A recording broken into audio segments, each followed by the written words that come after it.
everybody, this is Ed Waggoner again with Empire Property Management.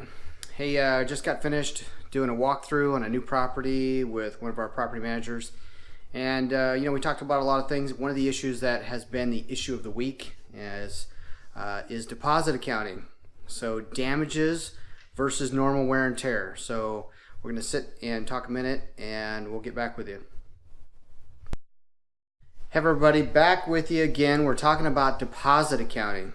And the big question of always with all of our deposit accounting is the difference between normal wear and tear and damage. So normal wear and tear is what the tenants pay rent for, and damages is what the tenants pay for through their deposit. So it's a big issue because it's like they say, it's a science. It's just not an exact science, right? So owners need to keep in mind that the tenants are paying rent. They're paying rent to use the home, not to abuse, but to use the home. That's what the rent is paid for. But we get into either excessive use or using the property for what it's not intended for, or just flat out damage, either intentional or unintentional damage. Most damage from tenants is unintentional. They don't really mean to beat the house up. However, they do, and it's unintentional. You didn't do it on purpose. We're not mad at you about it, but you are responsible for paying for the damage. The real and most of that type of damage is pretty clear, right? You break the hinges off the cabinet door. That intentional or not, it doesn't. Most of the time, it doesn't matter to us. But you are going to pay for it. And it's pretty clear that you're going to pay for it. However, there are some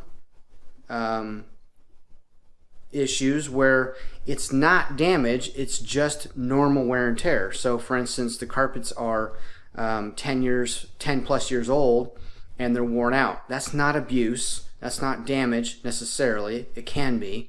Most of the time, however, though, the carpets are just aged out and they've worn out. And that's what the tenants paid rent for, is to use the home, and certain things are going to wear out. So the difference between a broken hinge and a hinge that's just worn out from being cycled at 10, 15, 20 years, it's eventually doorknobs that just are loose and they just wear out after a decade or 2 decades, depending on where they are in the home and what kind of what kind of family's been in the home. So it's up to the property manager to look at those issues and decide whether that's normal wear and tear or damage. And the owners can see, we try to make it pretty clear as to what's normal wear and tear. And so when we do a deposit accounting, you're going to see that there'll be charges made to the owner, okay? And oftentimes then we will make a withdrawal from the tenant's deposit to pay for the damages, but not the repairs that are normal wear and tear. So oftentimes what we've withdrawn for the deposit will not cover all the repairs. That's because we've deemed some of it to be normal wear and tear. Still needs to be repaired, still needs to be fixed. However, it's not something we can charge the tenant's deposit. So yes, the property managers here at Empire, of course, we work for the owner's best interest. We're your fiduciary. However, there are limits to that.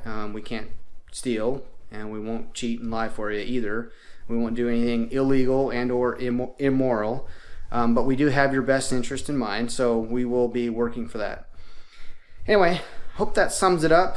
Like I said, it's a science. It's just not an exact science. It takes a lot of experience sometimes to decide what is normal wear and tear versus what is damage. We also miss things from time to time, and that's just, we do our best. We document, pictures. Like a move-in inspection will be anywhere from 75 to sometimes several hundred pictures, and then when the tenant moves out, we'll take 75 to a couple hundred pictures, depending on the property, the size, the intricacy of the property, and so on and so forth. So we document well. However, sometimes it's just not really clear as to what is damage and what is normal wear and tear. If it's not clear, we don't have solid proof that the tenant did it, then we can't in honesty charge the tenants for it. So sometimes that comes up as well. Anyway, if you have any questions, feel free to talk to your property manager. Hope this helps. Take care.